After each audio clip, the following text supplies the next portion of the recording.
Welcome to Policy on Demand. I'm Sindhu Blume. After being sworn into office last week, President Trump took several actions affecting energy credits and other environment-related efforts. He began the process of exiting the United States from the Paris Climate Agreement. He also did this in his first term as president, signed an executive order pausing the disbursement of funds provided by the Inflation Reduction Act, and froze the issuance of guidance for clean energy tax credits. We're going to focus today on the energy credits piece and specifically, what does this all mean for companies that have made clean energy investments? Joining me from our New York studio to shed some light in this area are Randa Barsoum and Tom Hylton. Randa and Tom, welcome. It is fantastic to see you. Great to see you too, Sindhu. Thanks for having us, Sindhu. So this first question I have is for both of you. It's been more than a week since President Trump issued an executive order called Unleashing American Energy, and there are a number of pieces in that EO that have garnered attention and reaction. Could you briefly describe what you're hearing from companies? Rhonda, let's start with you and then Tom. Sure. So obviously when that executive order was first released, there was a lot of questions and little anxiety in terms of what it really meant, particularly for projects that are renewable in nature.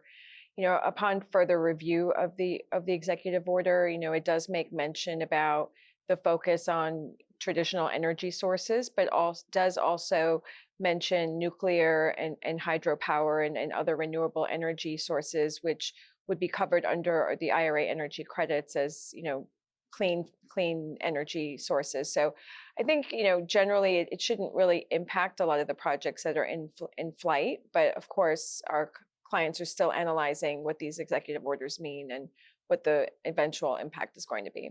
Sure. Tom? Yeah, and I think I 100% agree with what Randa just spoke to. I mean, overall, the macro theme is one of huge energy demand. And so sources of how you're powering that is coming through. So activity in the market is still strong. I would note there is some caution just due to the change in administration, et cetera, and the policies that are coming out. But overall, I think there's strong demand in the market. So, Tom, it appears that the order pausing the disbursement of funds doesn't impact IRA energy tax credit, but which IRA clean energy incentives could be affected? So I think if you taking a step back, and the Inflation Reduction Act kind of brought through incentives through primarily tax credits, but also grants and loans. And I'd agree that this pause in disbursements, the focus is not on the incentives, and that's due to a number of reasons. The energy demand we spoke to, alignment with policy, etc.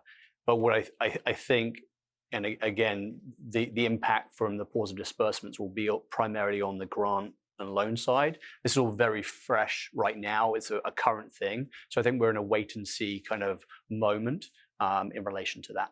So, Rhonda, I've got a couple of questions here for you. So is the order freezing the issuance of guidance broad enough to cover not only Treasury regulations, but also revenue rulings, revenue procedures, and notices, providing guidance for clean energy tax credits and incentives, and also which energy credits are affected by this freeze, and how does this freeze affect companies that are making substantial clean energy investments? Yeah, so the freeze does impact all, IRS Treasury type guidance, notices up through final regs.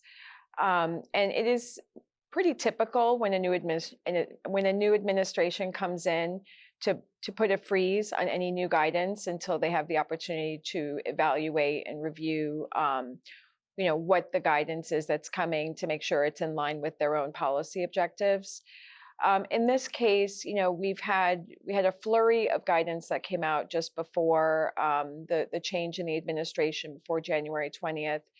I think for the most part, most of that's not going to be affected, although there were some notices that were released but not officially published. One dealing with domestic content and the other dealing with the clean fuels, 45Z. And so we think for those, taxpayers can rely on the guidance that's been released at this point, as it's the latest guidance that's out there. I'll also note that there was a 52-page document that recently was released by the Office of Management and Budget, asking various departments to talk about various credits and initiatives, Department of Energy, or Treasury rather, is one of those areas that's going to be having to respond, and the energy credits are in there. So, we are expecting that there will be a review of credits going forward, particularly as we're moving towards the budgeting process, and there may be some credits that are being identified in that way for particular change or impact. And President Trump also ordered agencies to review all existing regulations and guidance that, quote, impose an undue burden on the identification development, or use of domestic energy sources. How could this order affect IRS energy credit rules, Tom? So I think a lot of the incentives that came through the Inflation Reduction Act aligned to President Trump's kind of policies. And you look to, say, triggers in the market, the proliferation of like data centers, energy demand is hugely up. But then you also look to bringing manufacturing onshore, domestic content, critical minerals. There's a lot of alignment to from the policies of President Trump to the Inflation Reduction Act. And so I think that the impact to the incentives probably is not going to be significant. Big asterisk next to that in some ways with the uncertainty. But I think if you're looking to, the burden kind of word in that being a key word, we have within the Inflation Reduction Act and their incentives, a number of layers of tax credits. And I think I would focus on the prevailing wage and apprenticeship, the multiplier there. The dollar value of the Inflation Reduction Act has increased significantly. The cost of the Treasury from 250, 300 billion up to the best part of $1 trillion. And so maybe there are parts of the Inflation Reduction Act that the new administration kind of targets or has a look at. And prevailing wage and apprenticeship, I think, might be an area, especially compared to other areas which are more geographical and maybe kind of beneficial to Republican districts. The counterpoint to that is that with prevailing wage and apprenticeships, you're bringing well-paying, good-paying jobs into areas that may need them. And so I think really if the short answer is maybe I don't see too much of a burden through these incentives, but the asterisk is always there just due to the uncertainty.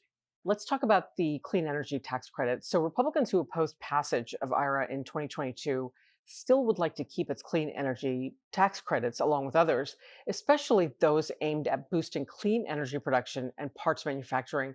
What actions could companies making clean energy investments consider taking at this time?